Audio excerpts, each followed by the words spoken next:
मुझे ये रियलाइज हुआ कि मैं किस नाम की मिस वर्ल्ड टूरिज्म, मैं किस नाम की एक्ट्रेस हूँ, बॉलीवुड मेरे किस काम का है अगर मैं अपने धर्म की रक्षा नहीं कर सकती, अगर मैं अपने सनातन की रक्षा नहीं कर सकती, मैं इस देश की बेटी नहीं अगर मैं अपने देश की रक्षा नहीं कर सकती। कहने का तात्पर्य है, गुरु गोविंद सिंह ने कहा है, ये गुरु गोविंद सिंह जी ने लिखा हुआ है कि पत्थर पे पोस्ट लग सकता है, मुसलमान कभी दोस्त नहीं बन सकता है।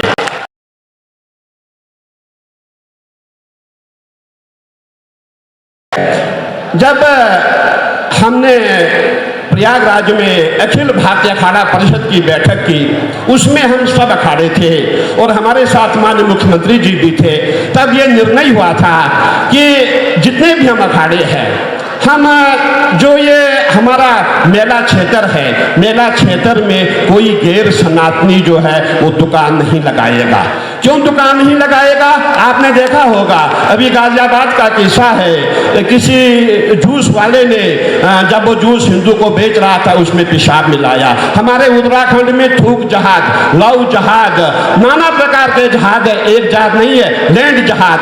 अगर आप उत्तराखंड में जाएंगे वहां देखेंगे, वहां पूरा उत्तराखंड लैंड जहाज में लगा हुआ है, लव जहाज में लगा हुआ है। लेकिन उसकी रक्षा करने वाले कौन है? मुसलमान नहीं है, हमारे हिंदू भाई है। हमारे हिंदू ही उनको शरण देते हैं, हिंदू ही उनको जमीन देते हैं और वो हमारे हिंदू ही मजार में जाकर के वहां दान भी देते हैं, पैसा भी देते हैं और माथा भी टेकते हैं। इसीलिए हमने ये निर्णय लिया था, जब भी हमारा कुंभ मेला होगा, महाकुंभ में किसी भी गैर सनातनी को परचून की दुकान, जूस की दुकान, चाय की दुकान, ये दुकानें लगानी नहीं दी जाए। परंतु कहने का तात्पर्य है, गुरु गोविंद सिंह ने कहा है, ये गुरु गोविंद सिंह जी ने लिखा हुआ है कि पत्थर पे पोस्ट लग सकता है, मुसलमान कभी दोस्त नहीं बन सकता है। एक बार और दोहराऊंगा, पत्थर पे पोस्ट लग सकता है मगर मुसलमान दोस्त नहीं बन सकता है।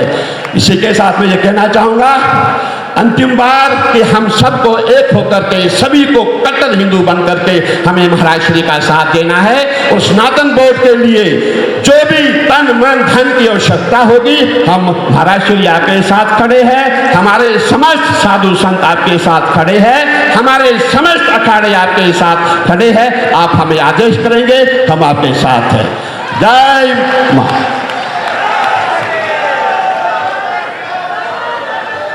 एक बार सब बोलेंगे जय श्री राम।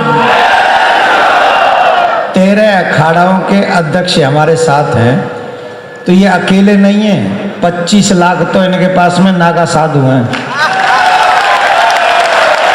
कितने? तो मैं महाराज जी आपसे एक प्रार्थना, अगर आपकी अनुमति आज्ञा हो और हमारे शंकराचार्य भगवान जो हमारे मध्य उपस्थित हैं उनकी आज्ञा हो, उनका आशीर्वाद हो, तो चौथी धर्म संसद अब कुंभ में ही की जाए, ये आपका आशीर्वाद चाहिए। आशीर्वाद दो, आपका आशीर्वाद है कि नहीं बताओ। हम सभी जितने संत महात्मा, आपने देखा होगा, जो हमारा प्रयागराज का कुंभ होता है, महाकुंभ है। महाकुंभ में आपने देखा होगा, हम भी संत हैं, परंतु वहाँ आपको ऐसे ऐसे दुर्लभ संत मिलेंगे जो नर्मदा खंड से आएंगे, जो उत्तराखंड से आएंगे। जितने भी हमारे खंड है जहाँ जंगल है, वियावान है, जो वाकई में नागा है, जो वाकई में सन्यासी है, उनके दर्शन महाकुंभ में होंगे। और उस समय ये जो सनातन का जो हमारा आपने संसद बनाई है, वो संसद इससे कहीं 10 गुना विशाल होगी और सभी संत महात्मा जो है आपका साथ देंगे और सभी संत आपके साथ खड़े हो जाएंगे।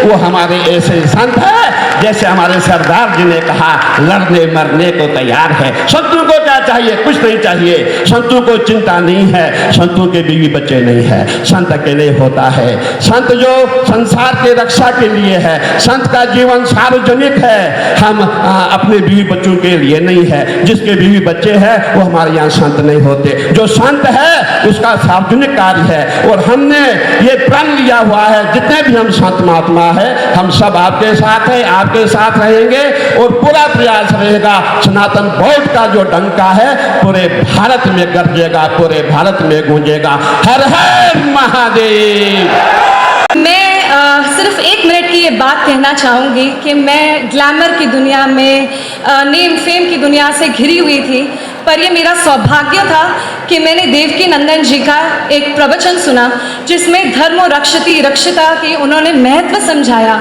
और ये समझाया कि अगर हम अपनी धर्म की रक्षा नहीं करेंगे तो वो हमारी रक्षा नहीं कर सकता। उन्होंने बताया जिस कान्हा को हम इतने प्यार से पालते हैं, हम इतने प्यार से उनको भोग लगाते हैं, हम उनको वृंदावन में मिलने जाते हैं, उनका भजन कीर्तन करते हैं, और मेरा तो कृष्ण के लिए एक अलग ही भाव है क्योंकि मैं जन्माष्टमी पे पैदा हुई हूँ, तो इतना ज़्यादा प्रेम था। तो जब उन्होंने अपने प्रवचन में ये बताया कि वहाँ पे उनको सीढ़ियों में कैद कर रखा है, लोग उसके ऊपर पैर रख रख के जाते हैं, वहाँ पे वजू होता है, वहाँ पे लोग थूकते हैं, तो ये बात मेरे दिल को छू गई। मुझे इतना बुरा लगा, मुझे ये रियलाइज़ हुआ कि मैं किस नाम की मिस वर्ल्ड टूरिज्म, मैं किस नाम की एक्ट्रेस हूँ, बॉलीवुड मेरे किस काम का है अगर मैं अपने धर्म की रक्षा नहीं कर सकती, अगर मैं अपने सनातन की रक्षा नहीं कर सकती, मैं इस देश की बेटी नहीं अगर मैं अपने देश की रक्षा नहीं कर सकती। मैं आप सबसे सिर्फ एक ही सवाल पूछती हूँ, क्या आपको पता है कि हमारे जो सनातनी हैं उसमें 68% युवा है? लेकिन ये बहुत ही शर्म की बात है कि हमारा जो युवा है वो एसी के कमरों में बैठा हुआ है, टीवी देख रहा है, रील स्क्रॉल कर रहा है, स्वाइप राइट स्वाइप लेफ्ट कर रहा है, और वो बिजी है ड्रग्स में, वो बिजी है सट्टा लगाने में, क्रिकेट में। ये बहुत ही शर्म की बात है।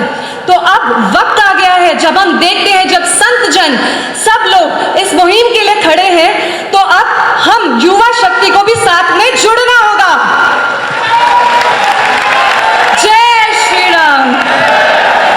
मैं इस मंच का एक और यूज करना चाहूंगी क्योंकि यहाँ पे सारे गुरुजन हैं, तो मैं उनको सिर्फ एक बात बोलना चाहूंगी from the bottom of my heart, very humbly, कि हम युवाओं को दिशा की ज़रूरत है और हम कल्चर से जुड़ना चाहते हैं, लेकिन एक बहुत बड़ी प्रॉब्लम है, हम लोग सारे ग्रंथों को, सारे वेदों को बिल्कुल सही तरीके से पढ़ नहीं पाते हैं। तो अगर आप सब उसका ट्रांसलेशन हमारी कलोकियल भाषा में, हमारी लोकल भाषा में, जो भाषा हम सबको समझ आती है, उसके लिए अपने सारे गुरुकुलों में या YouTube पे उसके ट्रांसलेशंस अगर रखें तो हम भी दुनिया के हर कोने से जुड़ पाएंगे।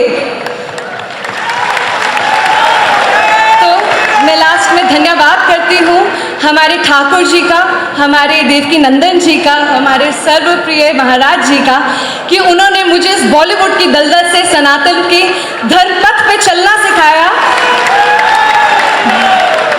ठीक है, राधे राधे।